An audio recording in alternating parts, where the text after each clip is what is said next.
ప్రత్యేకమైన ప్రార్థనా కూడికలో పాలు పంపులు పొందిన దేవుని బిడ్డలైన మీ అందరికీ ప్రభు పేరిట నిండు మనస్సుతో నా హృదయపూర్వకమైన వందనాలు, దేవునికి స్తోత్రాలు. అందరికీ వందనాలు. దేవుడు మిమ్మల్ని అందరిని దీవించును గాక. చేతులు పగితి గట్టిగా హల్లెలూయా అని చెప్పండి. మంచిది. ప్రతి నెల ఈ విధంగా ఒక ప్రత్యేక ప్రార్థనా కూడికను మనం ఏర్పాటు చేసుకోవడానికి దేవుడు మనకి ఎంతగానో సహాయం చేస్తున్నారు. పరిస్థితుల ప్రభావాలను బట్టి అనుకూలంగా ఉన్న ప్రతి ఒక్కరూ తప్పక పాలు పంపులు పొందుతున్నారు. ఆదివారం కాకుండా ఇలాగా ప్రతిరోజు యవనస్తుడికి ఫ్యామిలీ ప్రేయర్లు కానివ్వండి, మిగతా రోజుల్లో నెలకొకసారి ప్రత్యేకమైన ప్రార్థన కూడిక. దేనికంటే మీ అందరికీ తెలుసు, మన కుటుంబాల్లోనైనా మన వ్యక్తిగత జీవితంలోనైనా ఒక ఘనమైన ఆశీర్వాదం లేక దేవుడు మనకు అనుగ్రహించే ఆయన ఉచితమైన రక్షణ మనం అనుభవించాలి అని అంటే ఇలాంటి ప్రత్యేక ప్రార్థన కూడికలు మనం పాలు పంపులు పొంది మన జీవితాలను మనం సంపూర్ణంగా దేవుని చేతులకు సమర్పించుకుందుముగాక. అలాగా ఎప్పుడైతే మనం చేస్తామో ఆత్మదేవుడు తప్పక మన కుటుంబం పట్ల, మన వ్యక్తిగత జీవితాల పట్ల ఘనమైన కార్యములు జరిగించునుగాక. ఎంతమంది వాక్యం వెంటనే సిద్ధంగా ఉన్నారు? చేతులు పైకి గట్టిగా హల్లెలూయా అని చెప్పండి. ఆత్మదేవుడు మనందరితో మాట్లాడినట్లుగా చేతులు ఊపుతూ స్తోత్రాలు చెల్లిద్దాం గట్టిగా. ఆమేన్. రైట్. ఇర్మియా ప్రవచన గ్రంథం 18వ అధ్యాయం 6వ వచనాన్ని నేను చదువుతాను. నాతో కలిసి అందరూ చదవటానికి ప్రయత్నం చేయండి. చక్కగా అందరూ బైబిల్ తెచ్చిన వారు ఒళ్ళో పెట్టుకొని, కింద ఎవరు పెట్టొద్దు, ఒళ్ళో పెట్టుకొని, వాళ్ళు చదువు రాకపోయినా చక్కగా ఆ మాటలు వినండి, నాతో పాటు కలిసి చదవండి. ఇర్మియా ప్రవచన గ్రంథం 18వ అధ్యాయం 6వ వచనాన్ని మనం చదువుదాం ఈ రాత్రి ధ్యానం కొరకు. Page number 640. రేపు పిల్లలందరికీ బైబిల్ ఉన్నాయా? జాగ్రత్తగా బైబిల్ తెరవండి. చక్కగా నాతో కలిసి చదవటానికి ప్రయత్నం చేయండి. పెద్దవాళ్ళు కూడా నాతో కలిసి చదవటానికి ప్రయత్నం చేయండి. ఇర్మియా ప్రవచన గ్రంథం 18వ అధ్యాయం 6వ వచనం. ఇశ్రాయేలు వారులారా, ఈ కుమ్మరి మంటికి చేసినట్లు నేను మీకు చేయలేనా? ఇదే యెహోవా వాక్కు. జిగటమన్ను కుమ్మరి చేతిలో ఉన్నట్టుగా ఇశ్రాయేలు వారులారా, మీరు నా చేతిలో ఉన్నారు. మరొక్కసారి, మీరు నా చేతిలో ఉన్నారు. గట్టిగా చప్పలు కొడుతూ ప్రభు నామని కనపడతాం ఉజ్జీవంగా. హల్లెలూయా. ఆత్మదేవుడు మనందరితో మాట్లాడునుగాక. రైట్. ఇక శ్రద్ధగా వాక్యం మీద మనసు నిలుపుదాం. కొద్దిసేపు సమయ భావాన్ని బట్టి మనం దేవుని మాటలు ధ్యానం చేసుకుని ఇక్కడి నుంచి ఆశీర్వాదకరంగా మన కుటుంబాలకు మనం తిరిగి వెళుదుముగాక. చెప్పాలి హుషారుగా. ఆమేన్. హల్లెలూయా. మంచిది. చదివిన వాక్య భాగంలో ఒక ప్రవక్త బాల్యములోనే దేవుని ద్వారా ఎన్నుకోబడి ఏర్పాటు చేయబడి బాల్యములోనే ఒక ప్రవక్తగా మార్చబడ్డాడు. ఆయన పేరు ఇర్మియా ప్రవక్త. ఏం పేరు? యవనస్తులు చెప్పాలి. ఏం పేరు? ఇర్మియా ప్రవక్త. ఒకరోజు ఏం జరిగిందంటే, యవన కాలంలో అడుగు పెట్టాడు. బాల్యం నుంచి ఇర్మియాతో దేవుడు ఒక మాట చెప్పాడు. ఏమనంటే, నీవు నా కొరకు అనేక ప్రాంతాల్లో నిలబడాలి, అనేక ప్రజల మధ్య నువ్వు సంచరించాలి. నేను ఏ మాట అయితే నీ నోట ఉంచుతానో ఆ మాట కాదనకుండా, ఒకవేళ ఆ మాట ప్రకటిస్తే ప్రజలు నిన్ను అవమానిస్తారనో, ఒకవేళ ఆ మాట ప్రకటిస్తే ప్రజలు గుండెల్లో బాధపడతారనో, ఎలాంటి మొహమాట లేకుండా వాక్యంలో ఉన్నది ఉన్నట్టు ఏ మాట అయితే నీ నోట నేను ఉంచుతానో ఆ మాటలన్నీ ప్రకటించమని బాల్యములోనే ఇర్మియాతో దేవుడు ప్రత్యక్షమయ్యి చెప్పాడు. ఇర్మియా ఎంత మంచోడంటే, దేవుడు ఏ మాట అయితే తన నోట ఉంచుతాడో, ఎలాంటి వాక్కులైతే తన నోట ఉంచుతాడో మారు మాట మాట్లాడకుండా దేవుడు చెప్పినట్టుగానే ఇర్మియా ప్రకటించడం ప్రారంభించాడు. హల్లెలూయా. చెప్పాలి హల్లెలూయా. ఒకరోజు ఏం జరిగిందంటే, ఇర్మియాని దేవుడు పిలిచి ఒక ప్రాంతానికి వెళ్ళమన్నాడు. చూడండి 18వ అధ్యాయం 1వ వచనం. ఒక్కరు చదవండి. యెహోవా యొద్ద నుండి ఇర్మియాకు ప్రత్యక్షమైన వాక్కు, నీవు లేచి కుమ్మరి ఇంటికి పొమ్ము, అక్కడ ఆగుదాం. బాగా మీరు మనసు పెట్టి వినాలి. చదివిన వాక్య భాగంలో సాక్షాత్తు దేవుని వాక్కు ఇర్మియాకి ఏమైందంట? చెప్పాలి ఏమైందంట? మగపిల్లలు చెప్పండిరా. ఉన్నారో ఊడారో అర్థం కావట్లా, గట్టిగా చెప్పండి. ఏమయ్యాడంట? ప్రత్యక్షమై చెప్పాడు. ఏమని? ఇర్మియా, నువ్వు అర్జెంటుగా తటాబుట్ట చదువుకొని నేను చూపించే ప్రదేశానికి వెళ్ళమన్నాడు. ఇప్పుడు ఎక్కడికి వెళ్ళమంటావు ప్రభు అని ఇర్మియా దేవుడిని అడిగితే, ఇర్మియాతో దేవుడు చెప్పాడు, నువ్వు లేచి కుమ్మరి వాని ఇంటికి వెళ్ళు అని చెప్పాడు. ఎవరింటికి వెళ్ళమన్నాడు? గట్టిగా కుమ్మరివాడు అంటే ఎవరు? అగంటే పెద్దోళ్ళు చెబుతారు చూడండి. ఇప్పుడు కుమ్మరివాడు అంటే అర్థం ఏంటి? అసలుకి ఎవరు ఆయన? బండలు చేసాయన? ఎవరైనా చెప్పాలి పెద్దోళ్ళు. కుమ్మరి అనగా కొండలు తయారు చేసి, ఇంకొక మాటలో చెప్పాలంటే పాత్రలు తయారు చేసే, ఇంకొక మాట చెప్పాలంటే మట్టితో ఎన్ని పాత్రలైతే చేయగలుగుతారో ఆ పాత్రల మీద నిపుణత కలిగిన వాడే కుమ్మరి. ఇప్పుడు ఇర్మియాకు దేవుడు ప్రత్యక్షమై ఏం చెప్పాడంటే, నీవు లేచి కుమ్మరి వాని ఇంటికి వెళ్ళు అన్నాడు. ఇర్మియా అడిగాడు, ప్రభా నేను లేచి వెళ్తాను, కుమ్మరి వాని ఇంటికి వెళ్తాను, అక్కడికి వెళ్తే నాకు కలిగే ప్రయోజనం ఏంటని అడిగితే అప్పుడు దేవుడు చెప్పాడు, నీవు కుమ్మరి వాని ఇంటికి వెళ్ళు, అక్కడ నా మాటలు నీకు తెలియచేస్తాను అని చెప్పాడు. ఏం చేశాడో చూద్దాం. 3వ వచనం, నేను కుమ్మరి ఇంటికి వెళ్ళగా వాడు తన సారి మీద పని చేయుచుండెను, కుమ్మరి జిగటమంటితో చేయుచున్న కుండ వాని చేతుల్లో విడిపోగా ఆ జిగటమన్ను మరలా తీసుకొని కుమ్మరు తనకు యుక్తమైనట్టుగా దానితో మరి ఒక కుండను చేసెను. హల్లెలూయా. ఇప్పుడు దేవుడు చెప్పినట్టుగానే ఆయన మాటకు లోబడి వెళ్ళాడు ఇర్మియా. ఎక్కడికి వెళ్ళాడు? కుమ్మరివాని ఇంటికి వెళ్ళాడు. ఎప్పుడైతే కుమ్మరివాని ఇంటికి వెళ్ళాడో ఆ కుమ్మరివాడు అప్పుడే సారి మీద మట్టిని తీసుకొని ఆ ప్రక్కనున్న జిగటమన్ను అంతటిని తీసుకొని ఒక చక్కటి పాత్రను తయారు చేయటం ప్రారంభించాడండి. బాగా మీరు వినాలి. పాత్రను తయారు చేస్తుంటే ఇర్మియా మారు మాట మాట్లాడకుండా వెళ్ళి ఆయన ఎదురుగా కూర్చున్నాడు. ఎవరు ఎదురుగా? బాగా విన్నారు. ఎవరు ఎదురుగా? మీరు చెప్పాలా. ఎవరు ఎదురుగా? వెళ్ళి కూర్చున్నాడు. కూర్చుంటే కుమ్మరతను అడిగాడు, ఏంటి ఇర్మియా ఎలాగో వచ్చావు, ఏంటి సంగతులు అంటే, ఏం లేదయ్యా, దేవుడిని దగ్గరికి వెళ్ళమన్నాడు, వెళ్తే ఏదో 4 మాటలు చెప్తానన్నాడు, అందుకే వచ్చానయ్యా అనగానే సరే కూర్చోమన్నాడు. ఇర్మియా యొక్క కనుదృష్టి అంతా ఆ కుమ్మరివాడు తయారు చేస్తున్నటువంటి ఆ కొండ మీదనే ఉంది. ఏం జరిగిందంటే, ఒక సారి మీద ఒక పాత్రను తయారు చేస్తూ ఉన్నాడు. సడన్గా పాత్ర అంతా సిద్ధమైపోయింది. చిట్ట చివరికి వచ్చేసరికి మరలా ఏమైందో ఏమో, పాత్ర మొత్తం విడిపోయింది. ఏం చెప్పావు? కూలిపోయిందా? ఇదేమన్నా ప్రాకారమా, బిల్డింగా? ఏమైంది? సరే అదుగో భలే చెప్పాడు, అందుకే నేను ఇక్కడ పెట్టింది. ఏమైందంట? విరిగిపోయింది. వెంటనే ఇర్మియా అనుకున్నాడు, అబ్బా భలే ఇంట్రెస్ట్గా తయారైపోయింది. చిట్ట చివరికి వచ్చేసరికి అదే మూతి దగ్గరికి వచ్చేసరికి, ఏ మూతి? వంకర మూతి కాదురా, ఆ కొండ ఆ మూత పెట్టే దగ్గరికి వచ్చే లోపు ఏమైంది? విడిపోయి కింద పడిపోయింది. అప్పటిదాకా ఇంట్రెస్ట్తో చూస్తున్నాడు ఇర్మియా, పడిపోంగల్నే అబ్బా చివరికి వచ్చేసరికి చెడిపోయింది అని బాధపడతా ఉంటుంటే మరలా అప్పుడు కుమ్మరతను అన్నాడు, ఇర్మియా నాకు లేని బాధ నీకెందుకు, తయారు చేస్తుంది నేను కదా అని చెప్పేసి మళ్ళీ మట్టిని తీసుకొని మరలా సారి మీద వేసరికి నూతన పాత్ర ఒకటి తయారు చేయబడింది. హల్లెలూయా. ఇర్మియాకు అర్థమైంది ఇప్పుడు ఏంటంటే, ఓహో దేవుడు నన్ను రమ్మని నింతుక, ఆయన ఇక్కడ నా మాటలు తెలియజేస్తాను అన్నాడు. ఏంటని ఆలోచిస్తే అప్పుడు దేవుడు ఇర్మియాతో చెప్పిన మాట ఏంటంటే, ఇర్మియా ఇక నీకు ఏ పాఠం అర్థమైంది అన్నాడు.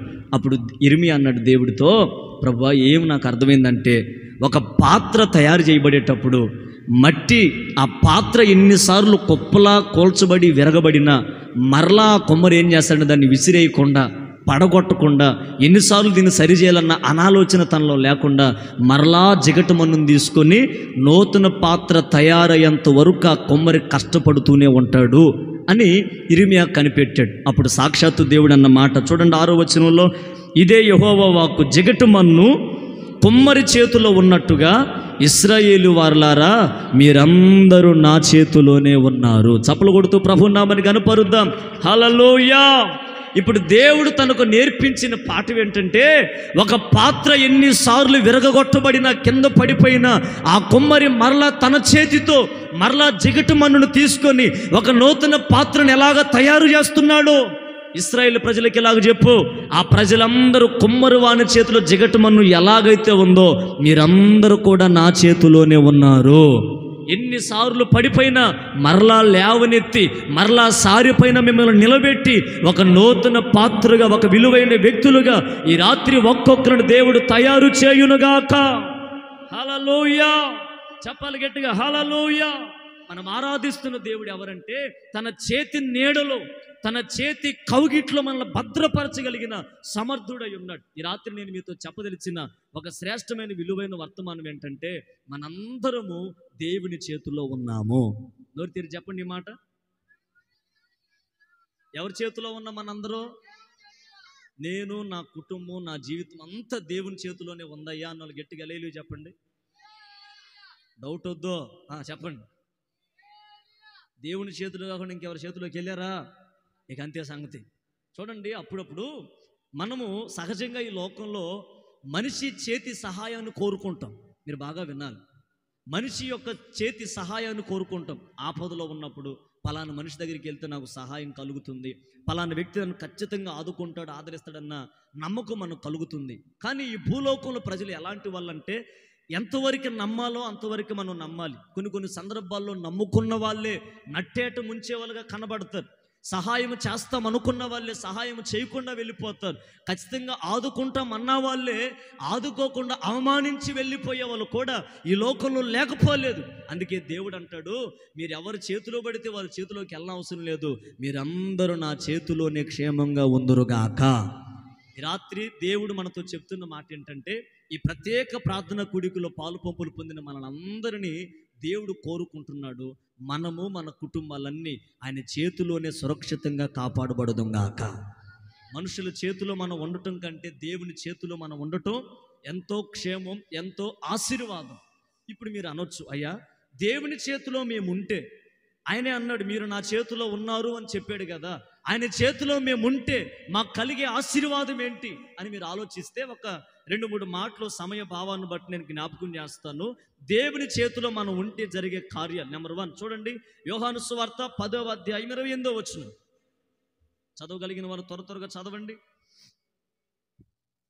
28. నేను వాటికి నిత్య జీవం ఇచ్చుచున్నాను గనుక అవి ఎన్నటికి నశింపవు. ఆ మాట గమనించండి.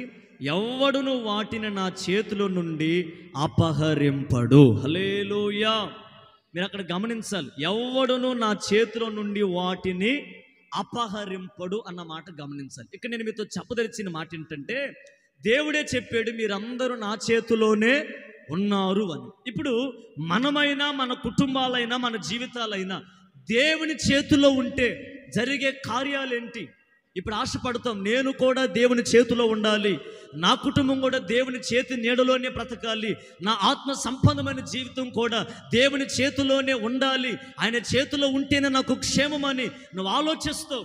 ఇప్పుడు నీకు వచ్చే ఆలోచన ఏంటంటే, నేను నా కుటుంబము నా ఆత్మ సంపన్నమైన జీవితం లేక నా భక్తి జీవితం దేవుని చేతిలో ఉంటే నాకు కలిగే ఆశీర్వాదం ఏంటి, నాకు కలిగే కార్యాలు ఏంటి అని నువ్వు ఆలోచిస్తే, నేను చెప్పదలిచిన మొట్టమొదటి మాట ఏంటంటే, నీవు దేవుని చేతిలోకి రాగలిగితే నీవు నశించక నిత్య జీవాన్ని పొందుకుంటావు. మొట్టమొదటి మాట అందరూ చెప్పండి. మనం దేవుని చేతిలోకి వెళ్తే, నాతో ఇప్పుడు చెప్పండి, నశించిపోకుండా నిత్య జీవాన్ని పొందుకుంటాము. ఇప్పుడు మీరు చెప్పండి ఆ మాట. తమ్ముళ్ళో నోరు తెరవండ్రా. మొట్టమొదటి మాట ఏది ఇంగ్లీష్లో చదువుతున్నారా? తమిళ్లోనా? దేవుని చేతిలో మనం ఉంటే ఏం జరుగుతుందంటే, నశించిపోకుండా నిత్య జీవాన్ని మనం పొందుకుంటాం. ఇక్కడ రాయబడిన మాట ఏంటంటే, నేను వాటికి నిత్య జీవం ఇచ్చుచున్నాను కనుక అవి ఎన్నటికి నశింపవు, ఎవడును వాటిని నా చేతిలో నుండి అపహరింపడు అని చెప్పాడు. అంటే ఇప్పుడు దేవుడు చెప్పగానే చెప్తున్న మాట ఏంటంటే, అక్కడ ఒక సందర్భం రాయబడి ఉంది. యోహాను సువార్త 10వ అధ్యాయం అంతా 2 వ్యక్తుల మధ్య సంభాషణ, కాపరి గొర్రెలు. చెప్పండి, కాపరి, గొర్రెలు. ఇప్పుడు మన దేవుడు ఎవరు? మనల్ని మేపుతున్నటువంటి, నాకు ఒక డౌటు, నిజమైన కాపరి యాపాలా మేపాలా? యాపాలా అమ్మా? యాపాలా మేపాలా? కాపరి అనే వ్యక్తి ఏం చేయాలా? అదే దేంతో మేపాలా? పచ్చిగడ్డితోనే, ఎండుగడ్డితోనా? పచ్చిగడ్డితో కాదు, విలువైన వాక్యం అనే ఆహారంతో కాపరి మనల్ని ఏం చేయాలా? అందుకే కదా మిమ్మల్ని మేపటానికే ఈ ప్రత్యేక ప్రార్థనలు మీరే మెయిన్ అంటుంటారు. మేతురు గారు రండమ్మంట, మాకు ఎక్కువైందిలే వద్దులే అంటుంటారు కొంతమంది. సరే, వచ్చిన వాళ్ళకి సమృద్ధిగా నా దేవుడు ఆహారాన్ని పంచిపెట్టును గాక. మా గబాన భోజనాలు ఉన్నాయి అనుకున్నారు. ఆ భోజనాలు కాదు. ఏ భోజనాలు? ఆత్మ సంబంధమైన ఆకలి దేవుడి రాత్రి తీర్చునుగాక. రైట్, బాగా మనసు పెట్టి విందాం. దేవుడే చెప్పాడు, నేను గొర్రెల కొరకు ప్రాణం అర్పించడానికి వచ్చిన ప్రధాన కాపరినని. అంటే ఇప్పుడు దేవుడు చెప్తున్న మాట ఏంటంటే, నాకు సంబంధించిన కొన్ని గొర్రెలు ఉన్నాయి, ఈ గొర్రెల్ని నేను కాపాడడానికి ఈ లోకానికి వచ్చాను. ఏ గొర్రె లేక ఏ విశ్వాసి నశించిపోకుండా నిత్య జీవాన్ని పొందుకోవాలని ఈ గొర్రెల కొరకు నేను ప్రాణం అర్పిస్తున్నానని, లోకంలో నశించిపోతున్న మనల్ని రక్షించాలన్న ఆశతో దేవుడి లోకానికి వచ్చాడు. ఒక మాట నేను జ్ఞాపకం చేస్తానండి. మనందరము దేవుని కొరకు నడిపించబడుతున్నటువంటి ఆత్మీయులం లేక విశ్వాసులం. మన కొరకు ప్రాణం పెట్టగలిగిన దేవుడు మన కొరకు ఉన్నాడు. ఈ లోకంలో ఏ మనిషి మన కొరకు ప్రాణం అర్పించలేదు. ఈ లోకంలో ఏ మనిషి మన కొరకు ప్రాణ త్యాగాన్ని చేయలేదు. కానీ మనం ఆరాధిస్తున్న దేవుడు మాత్రమే మన కొరకు ప్రాణ త్యాగాన్ని చేయగలిగి ఉన్నాడు. ఎందుకంటే ఆయన మన మీద చూపించిన ప్రేమ అంత విలువైన ప్రేమ, అంత ఘనమైన ప్రేమ, అంత అపారమైన ప్రేమను దేవుడు మన ఎడల కనపరిచి ఉన్నాడు. నేను అంటాను, ఇప్పుడు దేవుడు చెప్తున్న మాట ఏంటంటే, ఈ గొర్రెలను నేను నా చేతిలో ఉంచుకున్నాను. నా చేతిలో ఈ గొర్రెలు ఉన్నంత కాలము ఇవి ఎప్పుడు నశించిపోవు. నశించిపోకుండా ఏం చేస్తావు ప్రభు అని మనం దేవుడిని అడిగితే, నశించిపోకుండా వీటిని కాపాడి నిత్య జీవాన్ని వీటికి స్వతంత్రించుకునేటట్టుగా దేవుడు చేయబోతున్నాడు. హల్లెలూయా. ఇప్పుడు ఆ గొర్రెలు ఎవరంటే, దేవుణ్ణి ఆరాధిస్తున్న మనమే దేవుని గొర్రెలు. మనం గొర్రెలమా మేకలమా? పరలోకంలో రేపు పొద్దున చనిపోయిన తర్వాత 2 భాగాలు విడదీస్తాడంటే దేవుడు. ఒక గుంపేమో గొర్రెల గుంపు, ఇంకొక గుంపేమో ఎవడు బర్రెల గుంపు అంది. బర్రెలు కాదు, ఎవడు ఆడేనా? ఒకటేమో గొర్రెల గుంపు. మన వాళ్ళు పాటలు కూడా భలే పాడతారు. ఈ మధ్య ఒక పాట పాడుతుంది, దారి తప్పిపోయిన బర్రెనై తిరిగాను అంట. గొర్రెనా బర్రెనా? గొర్రె దారి తెప్పోయిద్దా, బర్రె దారి తెప్పోయిద్దా? చెప్పు, నువ్వు గొర్రెవా బర్రెవా? దేవునికి మహిమ కలుగును గాక. మంచిగా చెప్పాడు. ఏమని? నేను నల్ల ఢిల్లీ అని చెప్పకుండా గొర్రెనే అని చెప్పాడు. దేవుడిని దీవించును గాక. చేతుల పైకి గట్టిగా హల్లెలూయా చెప్పండి, గట్టిగా చెప్పండి హల్లెలూయా. బాగా మీరు మనసు పెట్టి వినాలి. ఇప్పుడు దేవుడు చెప్తున్న మాట ఏంటంటే, విశ్వాసులుగా పిలిపించబడుతున్న గొర్రెల లాంటి మనల్ని నశించిపోకుండా కాపాడుతానన్నాడు. ఎప్పుడు మనల్ని దేవుడు కాపాడుతాడు, ఎప్పుడు మనల్ని నశించిపోకుండా కాపాడుతాడంటే, నీవు నీ కుటుంబం నీ ఆత్మ సంబంధమైన జీవితం దేవుని చేతుల్లోకి వచ్చినప్పుడు, ఆయన చేతుల్లోకి నువ్వు రాగలిగినప్పుడు, ఆయన చేతి నీడలోకి, ఆయన రెక్కల నీడలోకి నువ్వు రాగలిగినప్పుడు, ఆయన చెప్తున్న ఒక దృఢమైన మాట ఏంటంటే, నీవు గనక దేవుని చేతిలోకి వస్తే ఎన్నడూ నీవు నశించిపోకుండా కాపాడబడతావు.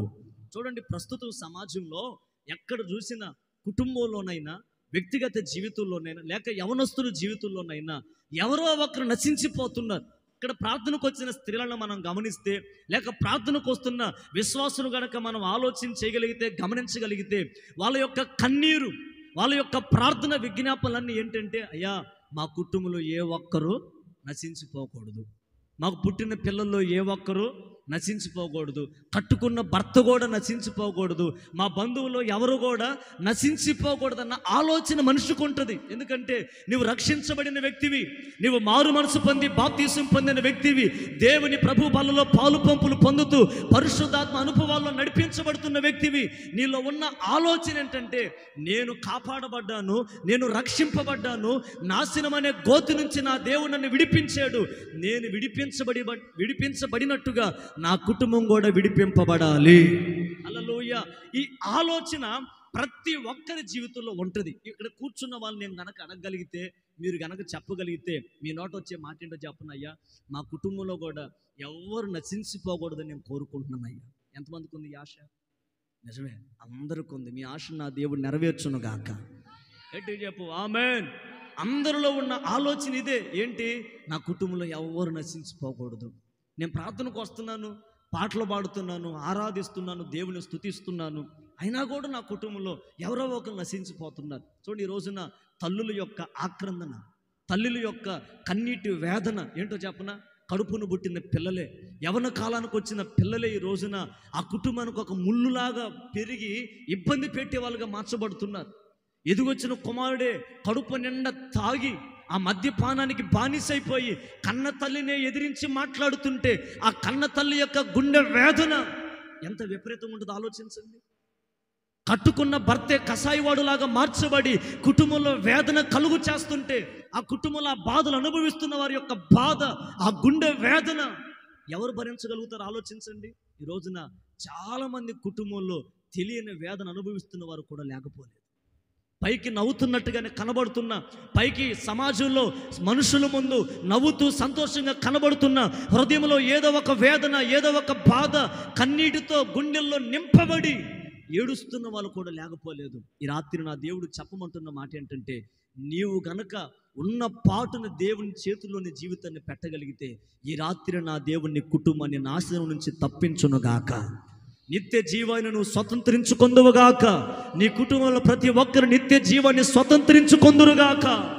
విశ్వాసంతో చెప్తాం, ఆమేన్. నువ్వు ఎన్నడగా కన్నీరు కార్చకుండా నా దేవుని పట్ల కార్యం చేస్తాడు. అయితే నువ్వు ఒక పని చేయాలి. ఏంటో చెప్పనా? ఉన్న పాటున నీ జీవితాన్ని దేవుని చేతులు పెట్టాలి. ఏం చేయాలా? ఆయనే చెప్పాడు, ఏమని? జగటుమన్ను కుమ్మరు అనే చేతుల్లో ఉన్నట్టు ఇశ్రాయేలు వారలారా మీరు నా చేతిలో ఉన్నారు. ఇప్పుడు దేవుని చేతిలో మనం ఉంటే కలిగే దీవెన ఏంటయ్యా అంటే, నశించిపోకుండా నిత్య జీవాన్ని పొందుకుంటాం. మీరు ఆలోచించండి, నశించిపోయేవాడు నిత్య జీవాన్ని పొందుకుంటాడా, నరకాన్ని పొందుకుంటాడా? చెప్పాలి. నిత్య జీవం కాదు, నరకాన్ని పొందుకుంటాడు. ఎందుకంటే వాడు ఎవడంటే నాశనమైన మార్గాల్లో నడిపించబడుతున్నాడు. ఎంత మార్పు చెందమని ఎన్ని మాటలు చెప్పినా అదే నాశనంకి పోయే మార్గాల్లో నడుస్తున్నాడు. నాశనం పోయే మార్గంలో వెళ్ళేవాడు చిట్ట చివరికి ఎక్కడికి వెళ్తాడంటే నరకానికి వెళ్తాడు. నరకంలో ఏముంటుంది? అగ్ని ఆరదు, పురుగు చదువు, నిరంతరం యాతనే. చూడండి, ఈ రోజున ఎండలకి అల్లాడిపోతున్నాం మనం. ఏది? 42 డిగ్రీలు, ఇంకా 45. ఈ కొద్దిపాటి ఎండకే మనిషి అల్లాడిపోతున్నాడు. పొద్దున దీనికి మించింది నరకంలో ఆ యాతన, ఆ బాధ. మరి అది ఎప్పుడు? 1 సంవత్సరం ఉంటుంది ఆ నరకం కాదు, యుగ యుగాలు ఆ నరకంలోనే. ఎవరు ఆ నరకానికి వెళ్ళేది? ఎవరు? నాశన మార్గంలో నడిపించబడేవాళ్ళు, పాపపు మార్గాల్లో నడిపించబడేవాళ్ళు, దేవునికి అయిష్టమైన మార్గాల్లో నడిపించబడేవాళ్ళు, దేవునికి నచ్చని మార్గాల్లో నడిపించబడేవాళ్ళు ఆ నరక కూపంలోకి వెళ్ళిపోతారు. ఈ ప్రత్యేక ప్రార్థన కొడుకులో నా దేవుడు ఆ మార్గం నుంచి నిన్ను తప్పించి నిత్య జీవ మార్గంలో నా దేవుడు నిన్ను స్థిరపరచునుగాక. హల్లెలూయా. ఈ రాత్రి నువ్వు కోరుకో మనస్ఫూర్తిగా, ప్రభువా నా కుటుంబం కూడా నీ చేతిలోకి వచ్చినట్లుగా నాకు కృపనివ్వయ్యా అని కోరుకో. ఈ రాత్రి ప్రాంగణం నుంచి నువ్వు వెళ్ళబోయే లోపే నీ కుటుంబానికి నా దేవుడు క్షేమాన్నిచ్చి నిన్ను ఆశీర్వాదకరంగా పంపించబోతున్నాడు. నమ్మిన వారు గట్టిగా చప్పలు కొడుతూ ప్రభు నామని కనపరుద్దాం. గట్టిగా హల్లెలూయా. మొట్టమొదటి మాట ఏంటంటే, దేవుని చేతిలో మనం ఉంటే నశించిపోకుండా నిత్య జీవాన్ని. ఈ లోకంలో కష్టాలైనా, కన్నీళ్ళైనా, వేదనైనా, బాధ అయినా, నిందలైన, అవమానాలైనా కొంతకాలమే. ఎంతకాలం? ఆ తర్వాత ప్రకటన గ్రంథంలో ఒక మాట ఉంది. ఏంటో చెప్పనా? అక్కడ పరలోకంలో కన్నీరు ఉండదు, వేదన ఉండదు, ఆకలి దప్పులు అసలు ఉండవు అంట. ఎక్కడ? ఏడ్చేది ఏదైనా ఉందంటే ఈ లోకంలోని ఏడవటం మంచిది. అర్థమైందా? పరలోకంలో నువ్వు ఎంత ఏడవాలన్నా నీ కళ్ళెమిటి? అయితే బైబిల్లో ఒక మాట ఉంది, ఆయనే ప్రతి కన్నీటి బాష్ప బిందువులన్నీ. ఎంత గొప్ప దేవుడు! మనం ఏడ్చేటప్పుడు ఒక్కోసారి కన్నీళ్ళు తుడిచేవాడు కూడా కనపడడు. మన దేవుడు ఎవరో చెప్పనా? కౌగిట్లో తీసుకొని మన కళ్ళెమిటి జారుతున్న ప్రతి కన్నీళ్ళు తొడవగలిగిన సమర్థుడు, శక్తి కలిగిన దేవుడు ఆయన. నువ్వేం చేయాలో చెప్పనా? ఉన్న పాటున నీ కుటుంబ సమేతంగా దేవుని చేతిలోకి రావాలి. ఇప్పుడు నీకు ఒక ఆలోచన వస్తుంది, అయ్యా నేనైతే మొత్తానికి మార్పు చెంది, మారు మనసు పొంది, బాప్తీసం పొంది, రక్షింపబడి దేవుని చేతిలోకి వచ్చాను. దేవుని చేతిలో కంటే వాక్యము చేతిలోకి, ఒక దైవజనుడి చేతిలోకి రావటం. సరే నేను వచ్చానయ్యా, మరి నా పిల్లలు, నా భర్త, నా కుటుంబం, నా బంధువులు వీళ్ళు రాలేదయ్యా అంటావు. నీకు వచ్చే ఆలోచన ఏంటి? వాళ్ళ కోసం నేను ప్రార్థన చేస్తున్నా, అయినా కూడా వారిలో ఎలాంటి మార్పు కూడా కనబడట్లా. భర్త కోసం ప్రార్థిస్తున్నా, కానీ కొంచెం కూడా మార్పు కనబడట్లా. పిల్లల కోసం ప్రార్థన చేస్తున్నా, కొంచెం కూడా మార్పు కనబడట్లా. నేను ఎంత ప్రార్థన చేసిన వాళ్ళు ఆ నాశన మార్గంలోకి వెళ్తున్నారయ్యా. నా బాధ ఏమో వాళ్ళ కోసం ప్రార్థన చేసి వాళ్ళని కూడా పరలోక రాజ్యానికి వారసులుగా చేయాలని. ఒక మాట చెప్పనా, నువ్వెంత ప్రార్థన చేసినా, నువ్వెంత కన్నీరు గార్చినా వాళ్ళు మారలేదు కదా. ఒక పని చేయి, నువ్వు చేయవలసిన అన్ని ప్రార్థనలు చేసి నువ్వు దేవుని సన్నిధిలో ఎంత కన్నీరు కార్చగలుగుతావో అంత కన్నీరు గార్చి ప్రార్థన చేసి మిగతాదంతా దేవుని చేతుల్లో పెట్టు. ప్రభువా, నా బాధ్యత ప్రార్థన చేశాను, ఇక కార్చవలసిన కన్నీళ్ళన్నీ గార్చాను, ఇక నా వల్ల కాదు, నీ చేతులకు అప్పు చెప్తున్నా. అది భర్త అయినా, పిల్లలైనా, సమస్య అయినా, అప్పు అయినా, ఏదైనా నీ చేతుల్లో పెడుతున్నానయ్యా. నాకు ఆధారం నీవు తప్ప ఎవరున్నారని ఆయన చేతుల్లో పెట్టి చూడు. తప్పకుండా ఈ రాత్రి నీ కుటుంబానికి నెమ్మదిని నా దేవుడు కలుగు చేయనుగాక. ఎటు చెప్పండి ఆమేన్. నువ్వు నమ్మితే ఈ రాత్రే కార్యము నా దేవుడు జరిగించబోతున్నాడు. విశ్వసిస్తేనే, ఆ మాటను నువ్వు పట్టుకొని నమ్మగలిగితే ఈ రాత్రి ఒక గొప్ప కార్యం నీ కుటుంబం పట్ల దేవుడు చేస్తాడు. ఏం చేయాలో చెప్పనా, ఆయన చేతుల్లోకి నువ్వు రావాలి. ఆయన చేతుల్లోకి నువ్వు రావాలి. ఎంత కన్నీరు గార్చావో ఆ కన్నీటికి ఒక ప్రతిఫలం ఉంది. మనం అనుకుంటాం, ఎట్టంటోడే నా కుటుంబానికి ఎందుకు తగిలేడు, అర్థమైందా? ఎట్టంటోడే నా కడుపున. అప్పుడప్పుడు మన నోట వచ్చే మాట్లాడేదంటే, ఒరే నీళ్ళంటోడు పుట్టినా ఒకటే, చిన్నప్పుడు నోట్లో ఏం పాలు రయ్యే, జున్ను పాలు, అంత గింజ వేసుంటే అక్కడికక్కడికే పొయ్యేవాడు కదరా.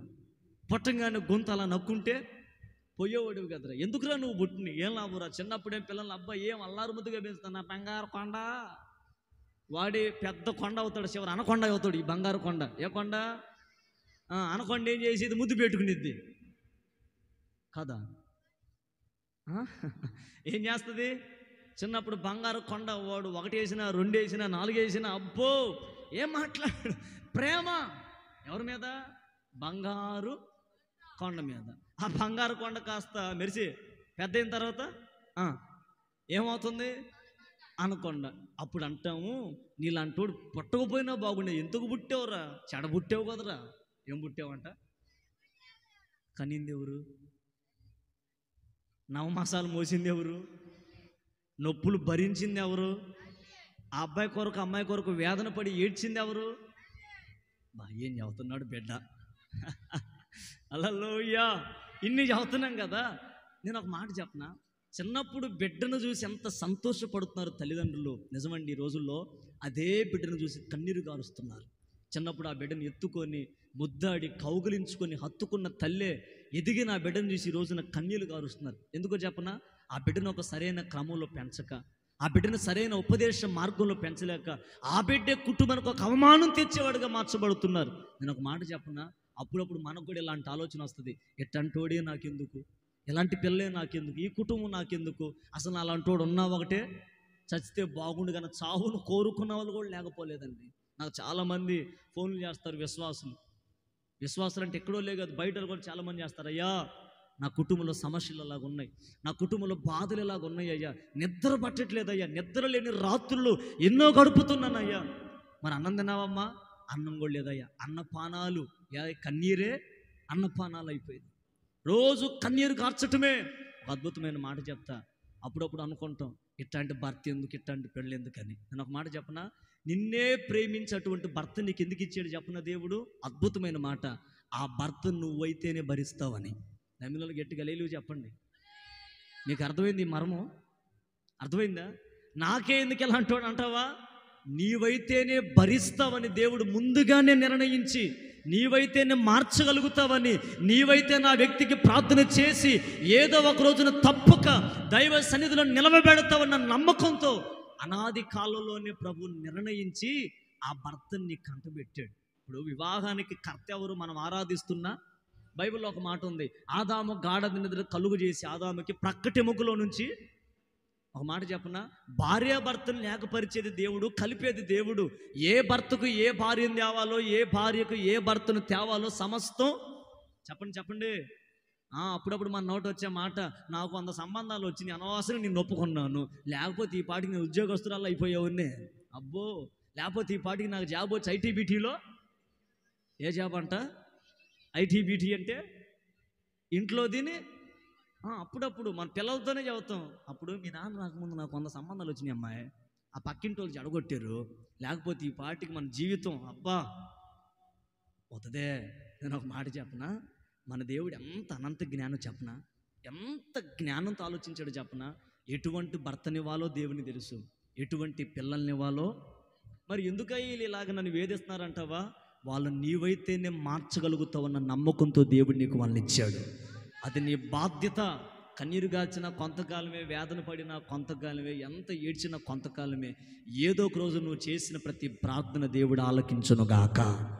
మన దేవుడు ఎవరంటే, ఆయన చేతిలోకి మనం రాగలిగితే నిన్నైనా, నీ పిల్లలైనా, నీ భర్తనైనా, నీ కుటుంబనైనా నశించిపోకుండా నిత్య జీవాన్ని పొందుకోవడానికి దేవుడు మార్గము చూపించబోతున్నాడు. గట్టిగా హల్లెలూయా, కాస్త ఉజ్జీవంగా హల్లెలూయా. కాబట్టి మనం ఏం చేయాలంటే దేవుని చేతిలోకి రావాలి. ఆయన చేతి నీడలోకి నీవైనా రాగలిగితే, నీ కుటుంబం రాగలిగితే తప్పకుండా ఎవరు నీ కుటుంబంలో నశించిపోరు. పాడైపోతున్న నీ పిల్లలను దేవుడు చక్కపరుస్తాడు. పాడైపోతున్న నీ భర్త జీవితంలో ఒక విప్లవాత్మకమైన మార్పును దేవుడు కలుగు చేస్తాడు. సాధ్యపడిన ప్రతి సమస్యను కూడా దేవుడు సాధ్యపరిచి సమాధానాన్ని కలుగు చేస్తాడు. ఎప్పుడంటే నీవు, నీ కుటుంబం దేవుని చేతి నీడలోకి వచ్చినప్పుడు, ఆయన చేతి నీడలోకి నువ్వు రాగలిగినప్పుడు తప్పకుండా నీ కుటుంబంలో ఘనమైన కార్యాలను దేవుడు చేస్తాడు. ఒక రోజున ఒక కాపరి 100 గొర్రెల్ని తీసుకొని వెళ్తున్నాడు. ఎన్ని గొర్రెల్ని? నోరు తెరి చెప్పండి గట్టిగా, కాస్త గట్టిగా. ఎన్ని గొర్రెల్ని? 100 గొర్రెల్ని. 100 గొర్రెలకి ఒకే ఒక్క కాపరి. ఎవరైనా? గొర్రెలను మేపే, వినాలి వినాలి వినాలి, గొర్రెలను మేపే కాపరి. వెళ్తూ వెళ్తూ వెళ్తూ ఉంటే బైబిల్లోనే ఒక గొర్రె తప్పిపోయింది. ఏం చేసింది? వాస్తవానికి ప్రారంభంలో 100 గొర్రెలన్నీ ఎవరి చేతిలో ఉన్నాయి? సమాధానం చెప్పాలి. ఎవరి చేతిలో ఉన్నాయి? 99 గొర్రెలు బాగానే ఉన్నాయి, వాక్యం విన్నాయి, పాటలు పాడాయి, ఆరాధన చేసేయి, ప్రార్థన చేసేయి, ఉపవాసాలు ఉన్నాయి. ప్రత్యేక ప్రార్థన కూటంలో కూడా ఒక గొర్రె ఉంది. అదే మిరియాలపు గొర్రె అన్నమాట. ఏ గొర్రె? మిరియాల నీకెందుకయ్యా? అదిగో ఈ గొర్రె అనంట. ఏ గొర్రె అది? అది ఎలాంటిదంటే 99 గొర్రెలు ఒకలాగుంటే ఈ గొర్రె ఒక్కటి విచిత్రం. ఎలాగో చెప్తా వినండి. దేవుని చేతి గురించి చెప్తున్నా. 100 గొర్రెలు ప్రారంభంలో దేవుని చేతుల్లో ఉన్నాయి. దేవుని చేతిలో ఉన్నంత వరకు, ఆయన చేతి నీడలో ఉన్నంత వరకు ఏ ఆపద వాటికి రాలా, ఏ కష్టం వాటికి రాలా, ఏ ఇబ్బందులు వాటికి ఎదురవ్వలేదు. కారణం ఏంటంటే ఆయన చేతి నీడలో ఆ 100 గొర్రెలను దేవుడు కాపాడుకుంటూ వచ్చాడు. హల్లెలూయా. ఇప్పుడు ఏం జరిగిందంటే ఆ గొర్రె కాస్త ఎక్స్ట్రా చేసింది. ఏం చేసింది? ఎప్పుడు ఏం చేతిలోనే ఉండాలా, కాస్త చేతి బయటికి వెళ్తే ఏమైద్ది, ఎప్పుడు ఇలాగే ఉండాలా, కాస్త మారితే ఏమైద్ది అని ఆలోచన చేసి ఈ ఒక్క గొర్రె సొంత పెత్తనం చేసి అట్ట పక్కొచ్చిందంట. బాగా వినాలి.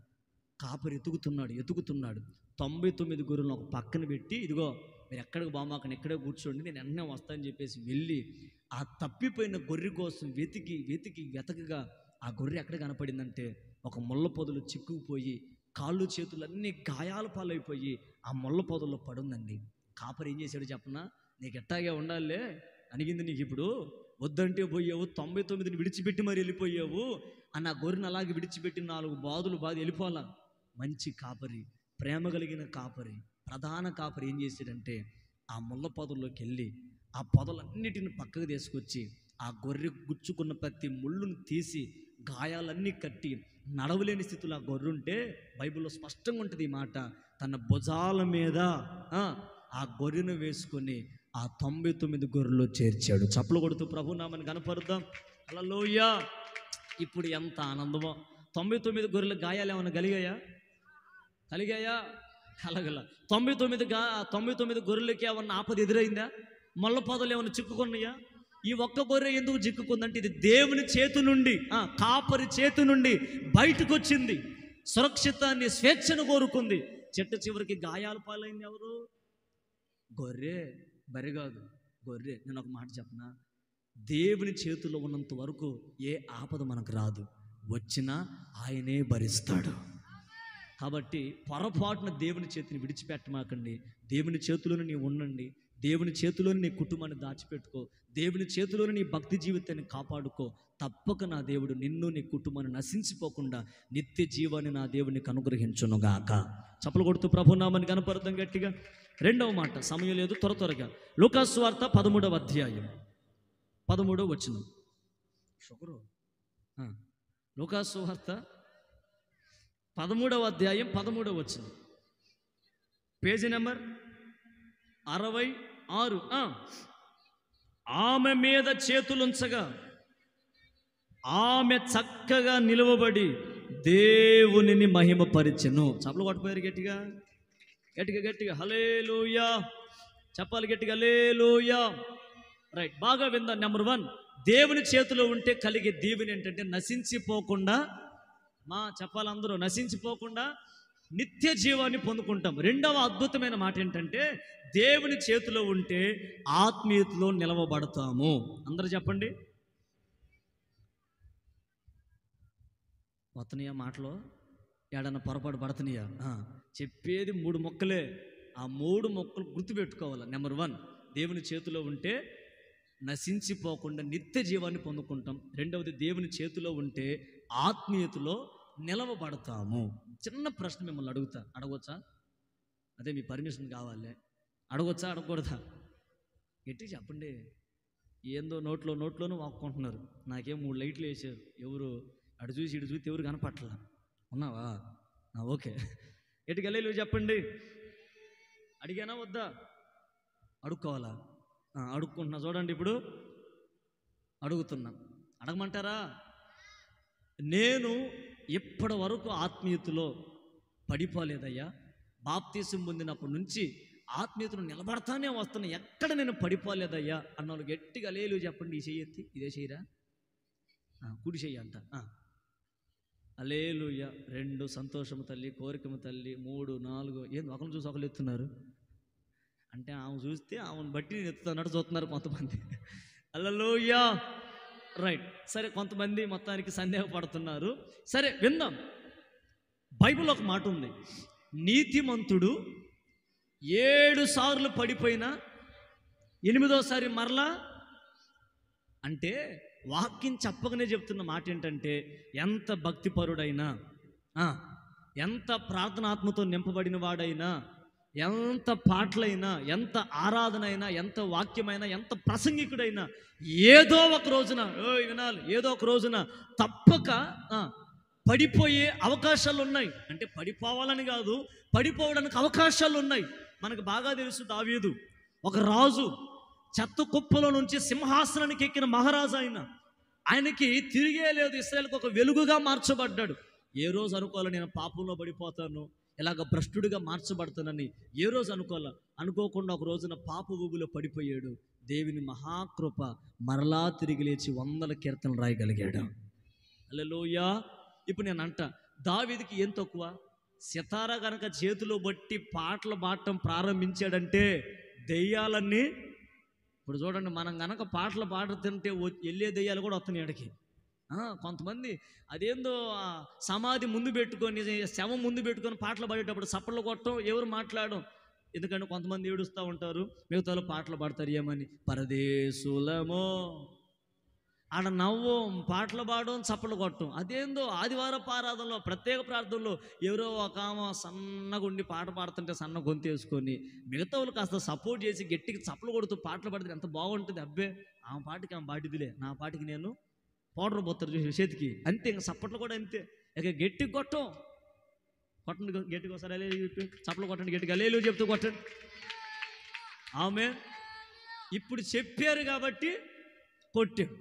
రేపొద్దున్న నుంచి, ఎల్లుండే ఆదివారం ప్రారంభ పాట నుంచి చప్పట్ల విషయంలో వెనకడుగు వేయకూడదు. మీకు మాట చెప్పనా, మన పరిచర్య విధానాన్ని చూసే దేవుడు మనల్ని దీవించేది, వారిని దీవించడు దేవుడు. బాగా విందాం. ఇప్పుడు 2 చేతులు ఇలా ఉన్నాయి. ఒకటి గుర్తుపెట్టుకోండి, మీకు బాగా కోపం రావాలని చెప్తాను ఈ మాట. ఏం రావాలని? కోపం రావాలి, రోషం రావాలా. నీకు సమస్యలు తెచ్చింది సైతానుగాడు, నీ కుటుంబాన్ని చిన్నాభిన్నం చేసింది, నీ కుటుంబాన్ని అప్పులు ఊబులో పడవేసింది, నీ శరీరం అంతా రోగాలు పాలు చేసింది. అదిగో వాడే కర్రోడు. ఆ, అర్థమైందా? వాడిని ఊహించుకో. ఈ రెండు చేతుల మధ్య వాడు ఉన్నాడని గుర్తించి అప్పుడు చప్పలు కొట్టు. యేసు నామంలో ప్రార్థన అయిపోయే లోపు నా దేవుడు నిన్ను దీవిస్తాడు అంతే. ఇప్పుడు కొట్టడి గట్టిగా. అంత కోపం ఉందా వాడి మీద? ఆమేన్. ఓకేనా? సైతాన్ని గాడిని ఉంచుకొని శత్రువులు ఉంచుకోమాకండి. మళ్ళీ నీకు నచ్చని ఈ రెండు చేతుల మధ్య వాళ్ళే ఉంచుకుంటారు. చెంపెట్టమాను ఇవన్నీ ఊహించుకొని కొట్టమాకండి. హల్లెలూయా. మంచిది. రెండవ అద్భుతమైన మాట ఏంటంటే, దేవుని చేతిలో మనం ఉంటే ఆత్మీయతలో చక్కగా నిలవబడతాము. సందర్భాన్ని జ్ఞాపకం చేస్తాం. ఓ రోజున యేసుక్రీస్తు విశ్రాంతి దినమున సమాజ మందిరంలో వాక్యాన్ని బోధిస్తున్నాడు. ఏ రోజున? విశ్రాంతి దినమున సమాజ మందిరం నిలిచి వాక్యాన్ని బోధిస్తుంటే అప్పటికే 18 సంవత్సరాల నుంచి నడుము వంగిపోయిన స్థితిలో, దురాత్మ చేత బలహీనపడిన స్థితిలో, పైకి లెగవక నిలవబడలేని అనుభవాల్లో నుంచొని ఉన్నటువంటి ఒక స్త్రీ వచ్చింది అక్కడికి. ఎన్ని సంవత్సరాల నుంచి? ఎన్ని సంవత్సరాల నుంచి అంట? 1 కాదు 2 కాదు. అమ్మ నేను మిమ్మల్ని అడుగుతా, నీకు ఈ శ్రమలు ఎన్ని సంవత్సరాల నుంచి ఉన్నాయి? మహా అంటే 3, మహా అంటే 4. ఆ తల్లికి చూడండి ఎన్ని సంవత్సరాల యాతన, ఎన్ని సంవత్సరాల బాధ. 18 సంవత్సరాల నుంచి నడు వంగిపోయి ఒక కర్రపోటు వేసుకొని అలాగే నడుస్తుందంట. అంత బాధతో వస్తుంటే ఒక రోజున యేసుక్రీస్తు వారి గురించి విని నేరుగా యేసుక్రీస్తు వారు ఎక్కడ వాక్యం ప్రకటిస్తున్నాడో ఆ ప్రాంతానికి వెళ్ళింది. వెళ్ళి యేసుక్రీస్తు వారి దగ్గర కూర్చుంది. చూడండి ఆ మాట 11 వచనం. 18 ఏండ్ల నుండి పట్టిన ఆమె నడుము వంగిపోయి ఎంత మాత్రమును చక్కగా నిలవబడలేకుండెను. యేసు ఆమెను చూచి రమ్మని పిలిచి, అమ్మా నీ బలహీనత నుంచి విడుదల పొంది ఉన్నావని ఆమెతో చెప్పి ఆమె మీద చేతులుంచగానే ఆమె చక్కగా నిలవబడి దేవుని మహిమపరిచింది. చప్పలు కొడుతూ ప్రభునామని కనపరచండి గట్టిగా. హల్లెలూయా. 18 సంవత్సరాల నుంచి లేచి నిలవలేని పరిస్థితి. ఏది 1 సంవత్సరం 2 సంవత్సరాలు కదా, ఇంచుమించు 18 సంవత్సరాల నుంచి ఒకటే బాధ, ఒకటే యాతన, ఒకటే వేదన అనుభవిస్తుంది స్త్రీ. ఎంతమంది వైద్యుల దగ్గరికి వెళ్ళినా ఏ ప్రయోజనం లేదు. ఎంతమంది ఆమె జీవితాన్ని చూచినా ఎవరు మాట్లాడలేని పరిస్థితి. ఏ పని చేయాలన్నా చేతగానితనం, ఎక్కడ నిలబడాలన్నా నిలవలేని పరిస్థితి, ఎక్కడ కూర్చోవాలన్నా అదొక విధమైన భయం ఆమె గుండెల్లో పట్టి పీడిస్తుంటే ఒక రోజున యేసుక్రీస్తు ఎక్కడ వాక్యం ప్రకటిస్తున్నాడో, ఎక్కడ కూడికలు ఏర్పాటు చేశాడో ఆ ప్రాంతంలో అడుగుపెట్టి దేవుడు పాదాల దగ్గర కూర్చుంది. సాక్షాత్తు దేవుడు ఆమెను రుచి ఆమె పిలవల, దేవుడు ఆమెను పిలిచాడు. అమ్మా ఇలా రా అన్నాడు. ఏంటి ప్రభు అంటే, దేవుడు అన్నాడు, నీ బలహీనత నుంచి నువ్వు విడుదల పొంది ఉన్నావు. నాకు ఒక చిన్న డౌట్, ఆమె పిలిచిందా దేవుడిని, దేవుడే పిలిచాడా? అద్భుతమైన మాట చెప్పనా? నువ్వు గనక విశ్వాసంతో ప్రార్థన మందిరంలో అడుగు పెట్టగలిగితే నీ బాధలు చూసినప్పుడు నువ్వు గెలవని అవసరంలా, దేవుడే పిలిచి నీ బాధ నుంచి పరిపూర్ణ విడుదల కలుగు చేస్తాడు. నమ్మిన వారికి గట్టిగా ఆమెన్ చెప్పండి. ఆమెన్. హల్లెలూయా. 18 సంవత్సరాల నుంచి ఆ బాధను అనుభవిస్తుంది ఆ స్త్రీ. అనుభవిస్తుంటే దేవుడే ఆమె దగ్గరికి వచ్చి ఆ మాట పిలిచాడు. అక్కడ రాయబడిన మాట, ఆమె మీద చేతులుంచగానే ఆమె చక్కగా నిలవబడి ఎవరిని మహింపరిచింది? ఎవరిని మహింపరిచింది? గట్టిగా ఎవరిని? సాక్షాత్తు మహిమ ఘనతకు అర్హుడైన దేవుని కనపరిచింది. ఇక్కడ నేను చెప్పదలిచిన మాట, ఆమె ఎప్పుడు చక్కగా నిలవబడిందంటే దేవుడు తన మీద, ప్రారంభంలో మాట గుర్తుందా? ఇశ్రాయేలు వారలారా మీరు నా చేతిలో, ఆయన చేతిలో ఉంటే ఏం జరిగిద్దంటే ఆత్మీయతలో చక్కగా నిలవబడతాము. చూడండి, ఈ రోజున చాలామంది మారు మనసు పొంది బాప్తీసం పొందిన దేవుని బిడ్డలు కూడా మరలా లోకంలో పడిపోతూ ఆత్మీయతలో నిలవబడలేని పరిస్థితి. ఏది? ప్రారంభంలో ఒక రకమైన వైరాగ్యం, ప్రారంభంలో భక్తి జీవితంలో మండుచు ప్రకాశించుచున్న దీపాల్లా కనబడుతాం. కానీ దినాలు గడిచే కొలది, రోజులు గడిచే కొలది ప్రారంభంలో చేసిన ప్రార్థనాత్మ మరలా కనపడదు. ప్రారంభంలో బాప్తీసం పొందంగానే ప్రభువా నాకు దిక్కు నీవేనయ్యా, నేను మొక్కుతున్న మొక్కు నీకేనయ్యా, నాకు ఆధారం నీవేనయ్యా, ఎందుకంటే నేను నిన్నేనయ్యా మునిగాను కులకంలో. ఏది? ప్రారంభ భక్తి. అబ్బా ప్రారంభం నెల బల్లారాధన అయిపోయింది, నాకు ఏం ఉద్యమమో. చప్పట్లు అడగపోయినా కొడతాం, చెప్పకపోయినా లేలు అని చెప్తాం. కాస్త రోజులు గడవనివ్వండి, కాస్త సంవత్సరాలు దొరికిపోనివ్వండి, భక్తి జీవితంలో మార్పులు. ఎలాగా? స్తుతించలేని పరిస్థితి, ప్రారంభంలో ప్రార్థన చేసినట్టు ప్రార్థన చేయలేని పరిస్థితి, ప్రారంభంలో దేవుని మందిరంలో కూర్చొని ఆరాధించినట్టు ఆరాధించలేని పరిస్థితి. ఇలాగా భక్తిలో మార్పులు కనబడుతున్నాయి. ఈ రాత్రి ఒకసారి ఆలోచించండి. ఎక్కడ నువ్వు భక్తి జీవితంలో నిలబడలేక పడిపోయావు? ప్రార్థనలో పడిపోయావా? ఆత్మీయతలో పడిపోయావా? భక్తి జీవితంలో పడిపోయావా? ఈ రాత్రి నువ్వు విశ్వసించగలిగితే పడిపోయి కృంగిపోయిన నిన్ను నా దేవుడు మరలా చక్కగా నిలవబెట్టునుగాక. ఆమేన్. ఎక్కడ భక్తి జీవితంలో కుప్పలా కోల్చబడ్డావో మరలా నిలవబెట్టగలుగుతాడు నువ్వు వేడుకోగలిగితే. ప్రభువా, నేను ప్రార్థనలో వెనకబడిపోతున్నానయ్యా, మరలా నా ప్రార్థనాత్మను ఇవ్వవా? నేను పాటల విషయంలో పడిపోతున్నానయ్యా, మళ్ళా పాటల బయట కృప నాకు ఇవ్వవా? నేను స్తుతించే విషయంలో వెనకడుగు వేస్తున్నానయ్యా, ఆల్రెడీ కుప్పలా కోల్చబడ్డాను, మరలా స్తుతించడానికి అవకాశం ఇవ్వవని నువ్వు కనుక దేవుడిని వేడుకోగలిగితే ఈ రాత్రే దేవుడు తప్పక నిన్ను చక్కగా ఆత్మీయతను నిలవబెట్టునుగాక. అసలు చిన్న డౌట్ ఏంటంటే, అసలు ఒక వ్యక్తి ఆత్మీయతలో పడిపోవడం కారణం ఏంటంటే అక్కడ రాయబడి ఉంది దురాత్మ ప్రభావం అంటది. ఏ ప్రభావం? నువ్వు ప్రార్థన చేయలేకపోవటం కారణం ఏంటంటే నీ మీద ఎవరు ప్రయోగం చేస్తున్నారు? అమ్మా చెప్పాలా? ఎవరో వాడే సైతానికే బచ్చే, ఎవడు కర్రోడు, వాడు కనుక నిన్ను ఆవరించాడు అనుకో, కొంచెం సేపు మోకాలు వేస్తావా? ప్రార్థన చేయాలని అందరికి ఆశ ఉంటుంది, చాలా మంచి వాళ్ళు. ఎందుకంటే ప్రార్థన చేయాలని, త్వరగా అంత అన్నం తిని కుటుంబ పనులన్నీ ముగించుకొని త్వరగా మంచం దగ్గర కూర్చుంటాం, మోకాలు వేస్తాం. ఏది మనసులో చాలా ఆలోచనలు వస్తాయి. నేను చాలా విషయాల కోసం ప్రార్థన చేయాలి, పిల్లల కోసం, కుటుంబం కోసం, వాళ్ళ చదువుల కోసం, నా వ్యక్తిగత సమస్యల కోసం, సంఘం కోసం, గ్రామం కోసం, ఇలాగన్నీ వస్తాయి. ఎప్పుడైతే ప్రార్థన చేద్దామని మోకాలు వేస్తామో కాసేపు ప్రార్థన చేయగానే సౌండ్లు, అర్థమవుతుందా? ఏదో ఒక సౌండ్, లేకపోతే ఎవడో వచ్చి కదిలియటం, లేకపోతే ఏదో ఒక మార్పు కనబడుతుంది. అప్పుడు గంట సేపు ప్రార్థన చేద్దాం అనుకున్న మనకి అరగంట ప్రార్థన చేసే లోపే విసుకొచ్చేస్తుంది, లేక నిద్ర, లేక ఏదో ఒకటి వస్తుంది. ఎందుకు చెప్పనా? అపవాది అయిన సాతాను నిన్ను ప్రార్థన చేయనీయకుండా ఆటంకపరుస్తున్నాడు. ఒక మాట చెప్తా, ఎన్ని అవరోధాలు, ఎన్ని ఆటంకాలు వచ్చినా మోకరించిన నీవు ఎంత చేయాలనుకున్నావు అంత చేసినాక ప్రభువుని పాదాలను పట్టుకొందువగాక. హల్లెలూయా. ఆలోచించండి. అప్పుడప్పుడు అపవాది కూడా ప్రార్థన చేయనీయకుండా చెడగొడతాడు, ప్రార్థనకు రానివ్వకుండా చెడగొడతాడు. ఆదివారం పూట ఎక్కువ పనుల భారం నీ మీద నిలుపుతాడు. దేవుడి మందిరానికి త్వరగా రానివ్వకుండా అడ్డుబండగా నిలుస్తాడు. కారణం ఏంటో చెప్పనా? నువ్వు ఎక్కడ ఎదిగిపోతావో, ఎక్కడ ఆత్మీయతలో గొప్ప చేయబడతావన్న ఆలోచన అసూయవాడిది. ఎవడిది? అపవాది అయినా. ఈ రాత్రి వాడిని నిశ్చయముగా మనం ఎదిరించుదాం గాక. ఆ దురాత్మ మన నుంచి తొలగిపోవును గాక. ఆలోచించండి, ఎక్కడ నువ్వు పడిపోతున్నావో, ఎక్కడ కుప్పలా కోల్చబడ్డావో భక్తి జీవితం ఆలోచించి ఈ రాత్రి నుంచి కోల్పోయిన వైరాగ్యాన్ని మరలా నువ్వు తెచ్చుకుందువుగాక. మరలా భక్తి చేయటం ప్రారంభించండి. మరలా రోషంగా భక్తి జీవితాన్ని తీసుకోనండి. ప్రార్థన చేయటంలో విసుగు చెందొద్దు, దేవుని స్తుతించడంలో విసుగు చెందొద్దు. ఎలాంటి సమస్యని ముందు నిలవబడిన ప్రార్థన ద్వారా నువ్వు జయించేంత వరకు ఏమాత్రం వెనకడుగు వేయమాకు. ప్రార్థన నీకు ఒక ఆయుధంగా నా దేవుడు మారుస్తాడు. హల్లెలూయా. బైబిల్లో మనకు బాగా తెలుసు ఒక శిష్యుడు, ఆయన పేరు ఇస్కరియోతు యోధ. ఏం పేరు? గట్టిగా ముగింపులోకి వచ్చావు. ఏం పేరు ఆయన పేరు? ఇస్కరియోతు యోధ. ఏమండి, అసలుకి బైబిల్లో ఆయనకి ఇచ్చిన పోస్ట్ ఎంత పెద్ద పోస్టో. ఏం పోస్ట్ చెప్పనా? దేవుడికి వచ్చిన ప్రతి కానుకలన్నీ ఎవరు పట్టుకునేవాళ్ళు? ఎవరు? యోధ దగ్గర ఎప్పుడు ఒక సంచి ఉండేది. జానా అన్నావా? ఏ సంచి? ఆ బస్ స్టాండ్లో గుబిలు తీసేవాళ్ళు సంచి కాదు. అర్థమైందా? ఏ సంచి? గట్టిగా ఏ సంచి? మన మావాడు ఇట్లాగ అందరూ ప్రార్థన చేస్తుంటే నేను ప్రార్థన చేస్తూ ఉన్నా. నా బ్యాగ్ ఈ మధ్య అలా ల్యాప్టాప్ బ్యాగ్ జిప్పులు పోతే అది పక్కన వేసి ఏదో బ్యాగ్ ఒకటి ఇచ్చారు, అది పెట్టుకొని ఉన్నా. శుభ్రం తగిలించుకుంటే ఎవరు అన్నారంట, ఏదైనా గుబులు ఎక్కడ తెస్తున్నావు అని. హల్లెలూయా. చెప్పండి గట్టిగా, చేతులు పైకెత్తి చెప్తాం. రైట్. ఎక్కడ ఆపాను? అదిగో మర్చిపోయారు. అప్పుడే నిద్ర వస్తుందా? పనికి వెళ్ళి వచ్చారు కదా, అందుకని త్వరగా ముగిస్తా. చివరికి వచ్చావు, ఇంకా 10 కూడా కాల, 2 నిమిషాలు ఉంది.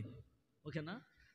త్వరగా ముగించుకుంది, ఇబ్బంది ఏం లేదు. నేను ముగిస్తాగా టయానికి. గట్టిగా హల్లెలూయా చెప్పండి.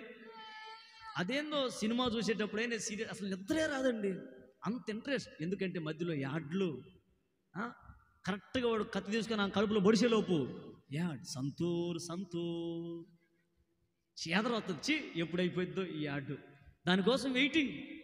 ఫస్ట్ పాయింట్ అయిపోయింది. 2వ పాయింట్ ఏమొచ్చిందో, దేవుడు నాతో ఏం మాట, ఇలాంటివి ఏముండవు మనకి. 3వ పాయింట్ ఎప్పుడు చెబుతాడా? వెళ్ళిపోదాం. ఇదే. హల్లెలూయా. రైట్. బాగా విందాం. ఇస్కరియోతు యోధ కానుకలు పట్టుకొని దేవుని కనిపెట్టుకునే ఉండేవాడు. బైబిల్లో శిష్యుల మీద దేవుడు తన ఆత్మను కుమ్మరించాడు. దేవుడు ఏ అద్భుతం చేశాడో శిష్యులు కూడా వాళ్ళ నీడబడితేనే దెయ్యాలు పరిగెత్తాయంట. అంత శక్తి వాళ్ళకి ఇచ్చాడు దేవుడు. అట్లాంటి ఆరాధించే గొప్ప వ్యక్తి యోధ, అటువంటి శక్తి సామర్థ్యం కలిగిన వాడు ఇస్కరియోతు యోధ. ఒకరోజు ఏం జరిగిందంటే, ఎవరో శత్రువులు, దేవునికి నచ్చని శత్రువులు దేవుని బట్టి ఇస్తే డబ్బులు ఇస్తావంటే ఆ డబ్బుల కోసం ఆశపడి ఎన్ని నాణ్యాలు 30 వెండి నాణ్యములు కమ్ముడు పోయి ఆ కొంచెం డబ్బు కోసం పరలోక ధనాన్ని విడిచిపెట్టుకొని యేసుక్రీస్తు వారిని నమ్మేశాడండి. ఆ డబ్బులు తెచ్చుకున్నాడు, ఒక పొలం కొన్నాడు. ఏం కొన్నాడు? వరకు వచ్చిన సొమ్ము కదా, ఏం కొన్నాడు? పొలం కొన్నాడు. పొలం కొన్న తర్వాత మనశ్శాంతి లేదు, నెమ్మది లేదు, ఆనందం లేదు. యేసుక్రీస్తు సిలువకు అప్పచెప్పినప్పుడు ఆ బాధ అంతా తట్టుకోలేక ఏ పొలం అయితే కొన్నాడో ఆ పొలంలోని ఉరేసుకొని, ఏమండి ఇప్పుడు ఆయన సంపాదించడం కదా, ఆయన తెచ్చుకున్న డబ్బు ఏమన్నా అతనికి మనశ్శాంతిని ఇచ్చిందా? ఆ డబ్బు తన ప్రాణాలనే తీసివేసింది. ఒక మాట చెప్పనా, ఎంతలాంటి భక్తిపరుడైన ఒక రోజున ఆత్మీయతలో పడిపోతాడు. ఈరోజు నేను మీతో చెప్పదలిచిన మాట, నీవు నీ భక్తి జీవితం దేవుని చేతిలో ఉండగలిగితే, ప్రతి క్షణం ఆయన చేతిలో నీ కుటుంబము నీ భక్తి జీవితం ఉంటే ఎన్నడూ భక్తిలో పడిపోకుండా ప్రతి క్షణం నా దేవుడిని నిలవబెట్టును గాక. హల్లెలూయా. ఆయన చేతిలో ఉండాలంటే ఏం చేయాలి చెప్పనా? ఒక మంచి మాట చెప్తా, వినండి బాగా. ఉదయాన్నే నిద్ర లేవగానే మొదట నీ మనసుకు రావలసిన జ్ఞాపకం ఏంటంటే దేవుడు. హల్లెలూయా. ఎంతమంది చేస్తున్నారు అలాగా? ఉదయాన్నే నిద్ర లేవగానే, ఇది ఈ మాట గుర్తుపెట్టుకోండి, చేతులు దించండి, ఒక్క మాట గుర్తుపెట్టుకోండి తల్లులారా. ఉదయాన్నే అసలు నిద్ర లేవగానే నీ మనసులోకి రావాల్సిన వ్యక్తి ఎవరో చెప్పనా? ఎవరు? అప్పులోడు, వారాల డబ్బులు అయినా, డాక్రా గ్రూప్ వాళ్ళు, అర్థమైందా? వడ్డీ డబ్బులు ఈ కాదు. నీ నిద్ర లేవగానే మొదటి ఆలోచన ఆయనై ఉండాలి. నిద్ర లేవగానే ఎక్కడున్నావు అక్కడే మోకరించి, ప్రభువా నాకు మరొక రోజు ఇచ్చినందుకు నీకు స్తోత్రం అయ్యా, ఇది నాన్న చూడటానికి కృపనిచ్చినందుకు స్తోత్రమైన 4 మొక్కలు ప్రార్థన చేసుకొని ఇక దినాన్ని ప్రారంభించు. ఆ రోజంతా నీకు దీవెన. హల్లెలూయా. అలా చేసి చూడండి. ఇక రోజంతా పనులు అయిపోయిన తర్వాత నిద్రపోతారు కదా, నిద్రపోయేటప్పుడు కూడా ఆఖరి జ్ఞాపకం ఎవరై ఉండాలి? ఇలా చెప్తా, నీ మొదటి జ్ఞాపకం దేవుడై ఉండాలి, ఆయన అయి ఉండాలి. మధ్యలో మర్చిపోవాలా? మధ్యలో జ్ఞాపకం చేసుకోవాలా. మన పనులు కూడా మనం, అప్పుడే మనకు దీవెన. అప్పుడు నువ్వు ఆత్మీయతలో చక్కగా నిలవబడతావు. పొరపాటున ఉదయమైన సాయంత్రం దేవుణ్ణి మర్చిపోయావా, ఆత్మీయతలో కాస్త వెనకబడిపోతావు. ఈ రోజు నుంచి ఈ ప్రత్యేక ప్రార్థనలో పాలు పంపులు పొందిన నీ జీవితంలో ఇక ఎన్నడూ ఆత్మీయతలో పడిపోకుండా నా దేవుడిని చక్కగా నిలవబెట్టును గాక. ఆఖరి మాట, మార్కు సువార్త 10వ అధ్యాయం 16వ వచనం. ఈ మాట చెప్పి నేను ప్రార్థన చేస్తాను. మార్కు సువార్త 10వ అధ్యాయం 16వ వచనం. ఇంతసేపా? ఆ బిడ్డలను ఎత్తి కౌగిలించుకొని, ఆ మాట గమనించండి, వారి మీద చేతులుంచి వారిని ఏం చేశాడు? గట్టిగా చప్పలు కొట్టండి యేసయ్యకు, గట్టిగా గట్టిగా గట్టిగా. హల్లెలూయా. రైట్, ముగింపులోకి వచ్చాను. నెంబర్ 1, ఆయన చేతిలోకి వస్తే నశించిపోకుండా నిత్య జీవాన్ని పొందుకుంటాం. రెండవది, ఆత్మీయతలో నిలవబడతాము. ఆఖరిది, ఆశీర్వదించబడతాము. చెప్పండి గట్టిగా. ఏం చేస్తాడు దేవుడు? మనల్ని ఆశీర్వదిస్తాడు. ఎప్పుడు? ఆయన చేతిలోకి మనం వచ్చినప్పుడు. బాగా ఈ 3 మాటలు మనసులో పెట్టుకొని, నెంబర్ 1 ఏం చేస్తాడు? ఆయన నశించిపోకుండా నిత్య జీవాన్ని దయచేస్తాడు. రెండవది, ఆత్మీయతలో చక్కగా నిలవబెడతాడు. ఆఖరిది, అన్ని విషయాలు నిన్ను ఘనంగా ఆశీర్వదిస్తాడు. బాగా ఈ ఒక్క మాట వినండి మనసు పెట్టి. ఈ రోజుల్లో క్రైస్తవులుగా పిలిపించబడుతున్న ప్రతి ఒక్కరికి ఒక ఆశ ఏంటో చెప్పునా? నేను ఆశీర్వదించబడాలి, నా కుటుంబం ఆశీర్వదించబడాలి, నా వ్యాపారం ఆశీర్వదించబడాలి, నా పిల్లలు ఆశీర్వదించబడాలన్న ఆలోచన ఈ రోజున ప్రతి క్రైస్తవుడు గుండెల్లో మారుమ్రోగుతున్న ఆలోచన ఏంటంటే, నేను నా కుటుంబం ఆశీర్వదించబడాలి. ప్రతి ఒక్కరి నోట వచ్చే మాట, ప్రభువా నన్ను ఆశీర్వదించు, ప్రభువా నా కుటుంబాన్ని ఆశీర్వదించని ఆశీర్వాదం కోసం ప్రార్థన చేస్తాం.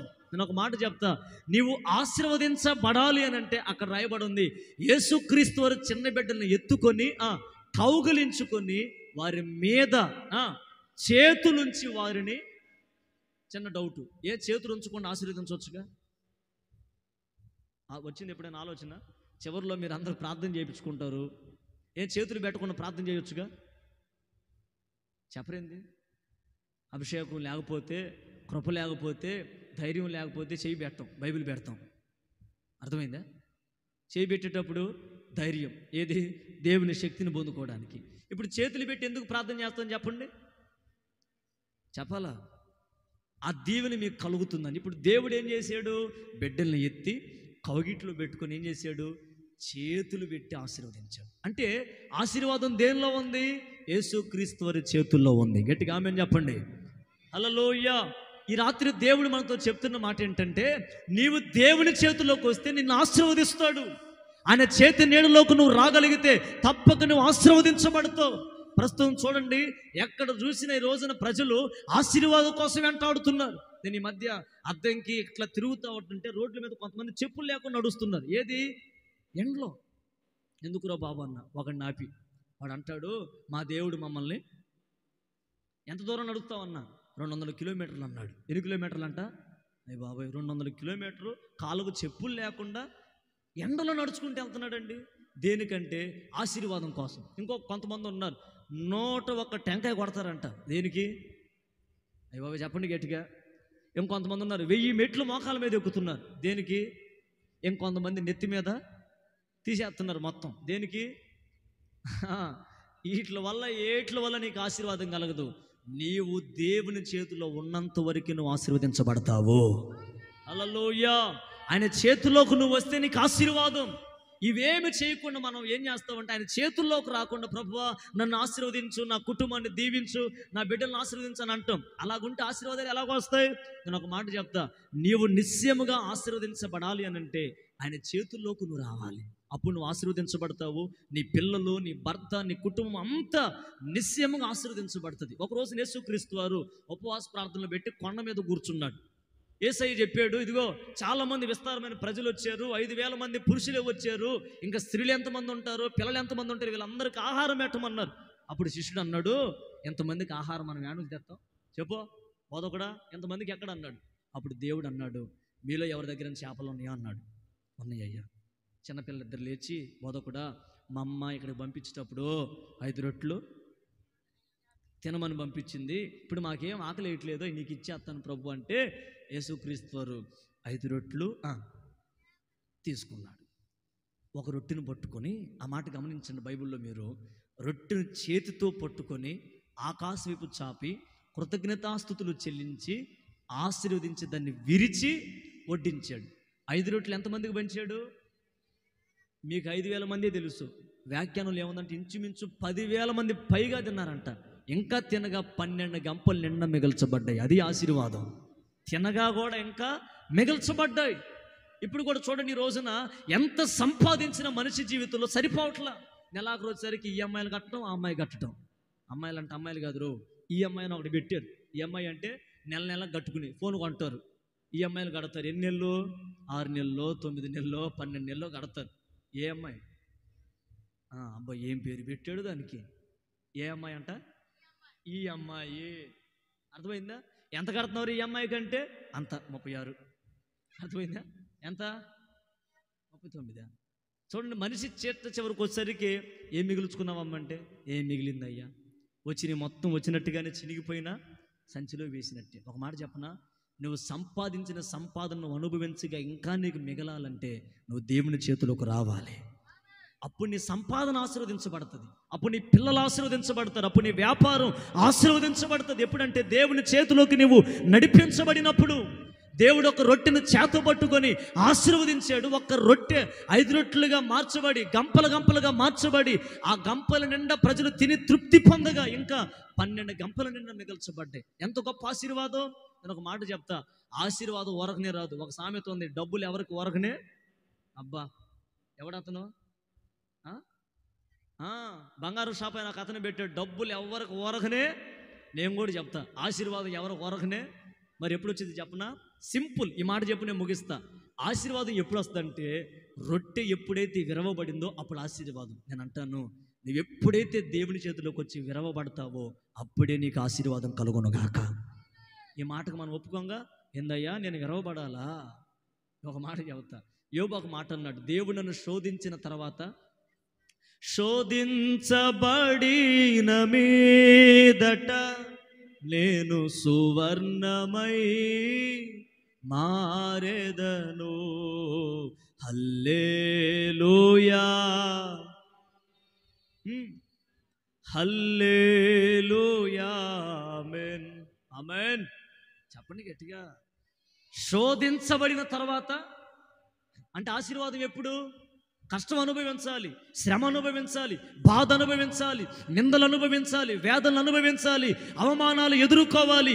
ఇవన్నీ ఎదుర్కొన్న తర్వాతే ఒక ఘనమైన ఆశీర్వాదం తప్పక నువ్వు అనుభవిస్తావు. కష్టం లేకుండా నీకు ఆశీర్వాదం కలగదు, అవమానాలు కలగకుండా నీకు ఆశీర్వాదం కలగదు, నిందలు ఎదుర్కోకుండా నీకు ఆశీర్వాదం కలగదు, కష్టాల్లో నువ్వు నలిగిపోకుండా నీకు ఆశీర్వాదం కలగదు.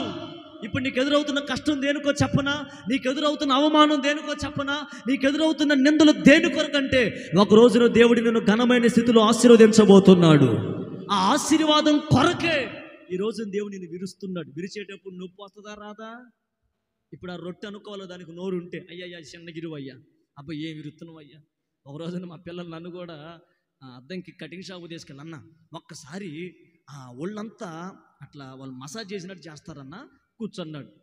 తలంతా కటింగ్ చేయించుకొని ఇల్లే తలనొప్పి అంటున్నావుగా ఆయిల్ పెట్టి అమరావతి ఆ షాప్లో కూర్చోబెట్టాడు. కటింగ్ చేసేవాడు నన్ను మించున్నాడు. ఎంత ఉన్నాడు? బడా బాబు. ఏ బాబు? బుడే బాబు. సరే తల రుద్దినంతసేపు రుద్దాడు. ఇక చూడండి, ఇట్లా అన్నీ చేసిన తర్వాత నన్ను గట్టి కౌగులించుకున్నాడు. వాడి చేతులు పెట్ట పిల్లలు ఉన్నా అర్థం. వాడేమో బడాబాబు. అప్పటికి నాకు భయం వేస్తుంది, యాడు ఊపిరి ఆడిద్దో, యాడు ఊపిరి ఆగిపోయిద్దని. నిజమండి, అటు గట్టిగా పట్టుకుని అట్టు అన్నాడంతే. ఓయమ్మో, టప టప టప టప మొత్తం ఇరిగిపోయింది అనుకున్నా నేనైతే. ఏంట్రా బాబు అంటే వాడు చేసే పని అది. ఎందుకు చెప్పినట్టు? అదిగో ఎసురు కోసం అంట. అల్లలు దేనికోసం చెప్పినట్టు చెప్పండి? అర్థం కాలేదు మీకు? దేనికోసం? విరిచేటప్పుడు అర్థమైందా? అప్పుడప్పుడు దేవుడు నిన్ను మామూలుగా విరవడం. కష్టాలు విరుస్తుంటే అబ్బా నా వల్ల కాదయ్యా ఈ కష్టం, నా వల్ల కాదయ్యా ఈ బాధ. విరుస్తాడమ్మా. విరిచే దేనికో చెప్పనా? ఈరోజు నువ్వు విరవబడితే రేపు పొద్దున ఆశీర్వదించబడతావు. ఈరోజు నువ్వు కష్టం అనుభవిస్తే రేపు ఆశీర్వాదకరంగా నిలబడతావు. ఇప్పుడు నువ్వు బాధల్లో ఉన్నావు, రేపొద్దున ఘనమైన పాత్రగా నిలుపుతాడు దేవుడు నిన్ను ఖచ్చితంగా, డౌటే లేదు అందులో. రేపొద్దున ఇంకా 10 మంది బాధల్లో ఉంటే నువ్వు వెళ్ళి కూర్చోవాలి అక్కడ. ఇదిగో అమ్మ ఎందుకు ఏడుతో ఊరుకో పిచ్చిదాన్ని, మొన్నటిదాకా నేను కూడా ఆ బాధల్లో ఉన్నాను, దేవుడు నన్ను ఇప్పుడు గొప్పగా మార్చాడు, ఇక నీకు బాధలు ఉండవు. నేనే సాక్ష్యాన్ని, నీ సాక్ష్యం చెప్తే 10 మంది బాధల్లో ఉన్న ఆనందం అనుభవించాలా. అందుకు దేవుడు నిన్ను విరిచేది. ఇప్పుడు ఆ రొట్టెని విరవకపోతే అది ఆశీర్వదించబడేది కాదు, అది ఆశీర్వదించబడకపోతే 10,000 మంది ఆకలి తీర్చేది కాదు కదా. అప్పుడప్పుడు దేవుడు నిన్ను విరిచేటప్పుడు ఒప్పుకోవాలా. అబ్రహామును చూడండి, దేవుడు విరవటం ప్రారంభించాడు. తండ్రి ఇంటి నుంచి దూరం చేశాడు, బంధువు నుంచి దూరం చేశాడు, ప్రాంతం నుంచి అందరం దూరం చేసి ఒంటరివాడిగా మిగిల్చాడు. చివరికి ఏం జరిగిందో చెప్పనా? అందరిని విడిచిపెట్టిన అబ్రహాము జీవితంలో ఒకరోజు అనుకున్నాడు, ప్రభువా నీ కొరకే కదా నేను అందరిని విడిచిపెట్టుకుంది, నీ కొరకే కదా సమస్తాన్ని నేను తృణీకరించుకుంది, నువ్వు పిలిచేవన్న పిలుపుకు లోబడే కదా అందరం దూరం చేసుకుంది, నా పరిస్థితి ఏంటి ప్రభు అని అబ్రహాము దేవుడిని అడిగితే, అబ్రహాం ఒక రోజున దేవుడు ఎంత స్థితిలో నిలవబెట్టాడంటే విశ్వాసులకు తండ్రిగా నిలవబెట్టాడు. ఒక్క కుమారుని బలి ఇవ్వటానికి వెనకడుగు వేయలేదండి. పుట్టిన పిల్లవాడిని వెనకడుగు వేయకుండా బలర్పించడానికి వెళ్ళాడు. ఒక్క కొడుకు కోల్పోవటానికి ఇష్టపడ్డాడు, కానీ దేవుడి ప్రేమ నుంచి ఏమాత్రం వెనకడుగు వేయలేదు. ఇప్పుడు అబ్రహాముని ఎలా ఆశీర్వదించాడంటే, బైబిల్లో అబ్రహాం అన్ని విషయములలో, కొన్ని కాదు అన్ని విషయాల్లో ఆశీర్వదించబడ్డాడు. ఆ ఆశీర్వాదం ఎప్పుడు అబ్రహాము కలిగిందంటే, అబ్రహాము దేవుని చేతిలో విరవబడినప్పుడు. ఒక మాట చెప్తా, నీవు నేను కూడా దేవుని చేతిలో విరవబడినప్పుడే, ఆయన చేతుల్లో కొన్ని కష్టాలు అనుభవించినప్పుడే, కొన్ని బాధలు అనుభవించినప్పుడే, కొన్ని నిందలు అనుభవించినప్పుడే అప్పుడు దేవుని ఆశీర్వాదకరంగా మారుస్తాడు. లేకపోతే ఊరకున్న ఆశీర్వాదాలు ఎవరికి రావు. నువ్వు ఏదో మోకాలు వేసి బాప్తీసం పొంది మారు మనసు పొంది ప్రభువా నన్ను ఆశీర్వదించంటే ఆశీర్వదించడు ఆయన. ఆశీర్వాదానికి ముందు ఏముంది చెప్పండి? కష్టం, విరవబడటం, నిందలు, అవమానాలు ఇవన్నీ ఎదుర్కోవాలా. ఇవన్నీ ఎదుర్కొంటేనే నీకు ఆశీర్వాదం. ఇవి వచ్చినప్పుడు నువ్వేమనుకోవాలి చెప్పనా? నీకు కష్టం వచ్చినా, నింద వచ్చినా, అవమానం వచ్చినా నీ గుండెలో ఒక ధైర్యం రావాలి. ఓహో వీటి తర్వాత నా దేవుడు నన్ను గొప్పగా ఆశీర్వదించబోతున్నాడు. ఈ ఆలోచన నీకుంటే ఏమాత్రం నువ్వు భయపడవు, ఏమాత్రం కలవరపడిపోవు. మేము కూడా సేవలో, ఈ పరిచర్యలో కూడా మాకు పెద్దగా మనుషుల నుంచొని ఇదిగో మేము ఉన్నాము అన్న వాళ్ళు చాలామంది ఉన్నారు ప్రారంభంలో. బాగా వినండి, మీరు ముగింపులోకి వచ్చాను. కొన్ని సందర్భాల్లో మనుషుల స్వభావాలు ఎలా ఉంటాయి అంటే, నమ్మించి నట్టేట ముంచేవాళ్ళు కూడా ఉంటారు. ఏది అన్నీ ఉన్నామంటావా, మధ్యలో మేము లేవులే అంటారు. ఇట్లాగా మనుషుల స్వభావాలు ఉంటాయి. అప్పుడప్పుడు పరిచర్య మీదకి వస్తాయి ఏంటి? నిందలు, అవమానాలు, ఏది సేవకు ఎదురవుతాయి. మనకు ఒక సామెత తెలుసు, బాగా కాయలున్న చెట్టుకే రాళ్ళ దెబ్బ. రాళ్ళు ఏ చెట్టుకి? చెప్పండి ఏ చెట్టుకి? కాయలు ఉంటేనే రాళ్ళ దెబ్బ. అప్పుడప్పుడు మనం కూడా దేవుళ్ళు బాగా ఎదుగుతున్నప్పుడు, బాగా నడిపించబడుతున్నప్పుడు, దేవుని కొరకే బ్రతుకుతున్నప్పుడు, ఆ తీర్మానం మనం చేసినప్పుడు మన మీద కూడా నిందల్లాంటి రాళ్ళు, అవమానం లాంటి రాళ్ళు, శోధన లాంటి రాళ్ళు ఎదురవుతాయి. ఇలాంటి ఎదురైనప్పుడు కృంగిపోకూడదు మనం. మరి ఏం చేయాలయ్యా అంటే, ఒక అద్భుతమైన మాట, ఆ శ్రమలలో మోకరించి గుండెల్లో ఉన్న వేదనంతా ప్రభు పాదాల దగ్గర ఒప్పుకోగలిగితే తప్పకుండా నా దేవుని కన్నీరు తుడిచి గొప్పగా ఆశీర్వదిస్తాడు. హల్లెలూయా. శ్రమల తర్వాత శుద్ధ సువర్ణమైన జీవితం ఎలాగ దేవుడు దాచిపెట్టాడో, నువ్వు అనుభవిస్తున్న ప్రతి కష్టం వెనక ఒక ఆనందాన్ని, ఒక సంతోషాన్ని, ఒక ఆశీర్వాదాన్ని ప్రభు దాచిపెట్టాడు. ఈ మాట నమ్మి రాత్రి ఇంటికి వెళ్ళండి. ఏ మాట అంటే, నువ్వెంత బాధల్లో ఉన్నావో ఒక రోజున తప్పక నా దేవుడు నిన్ను ఆశీర్వదిస్తాడు. నీవే ఒక రోజున సాక్ష్యం చెప్తావయ్యా, పలానా ప్రత్యేక ప్రార్థన నువ్వు చెప్పావయ్యా, దేవుని మాటగా చెప్పావయ్యా, ఎన్ని శ్రమలు అనుభవించిన ఒక రోజున దేవుడు నన్ను ఆశీర్వదిస్తాడని. నువ్వు అనుభవించు శ్రమలు. కష్టాల్లో ఉన్నావా? ఉండు, ప్రార్థన చేయి. ఇబ్బందుల్లో ఉన్నావా? అలాగే నలిగిపోతూ ప్రార్థన చేయి. ఎందుకంటే బైబిల్ ఒక మాట ఉంది, విరిగి నలిగిన వారిని దేవుడు అలక్ష్యము చేయడు కదా. నువ్వు విరిగి నలిగిపోయే ప్రార్థన చేయి, కష్టాల్లో ఉండే ప్రార్థన చేయి. ఖచ్చితంగా ఒక రోజున దేవుడు నిన్ను ఘనంగా ఆశీర్వదించబోతున్నాడు. లేచి నిలబడదాం, ప్రార్థన చేసుకుందాం. ఆశీర్వాదం నీకు కలగాలంటే దేవుని చేతి నీడలోకి నువ్వు రావాలి. చక్కగా అందరు లేచి నిలబడి చేతులు పైకెత్తి ఒక్క 5 నిమిషాలు, సరిగ్గా సమయం 10 గంటలు, అందరు లేచి నిలబడి కన్నులు మూసి ఒక్క చిన్న తీర్మానం చేసుకుందాం. చక్కగా అందరం కళ్ళు మూసి ముగింపులోకి వచ్చాం. ఈ నెల ఈ ప్రత్యేక ప్రార్థనా కూడికలో దేవుని దర్శించుకుంటూ వచ్చాడు, దేవునితో మాట్లాడుకుంటూ వచ్చాడు. చేతులు పైకెత్తుతాం, స్వరమెత్తి ప్రార్థన చేద్దాం.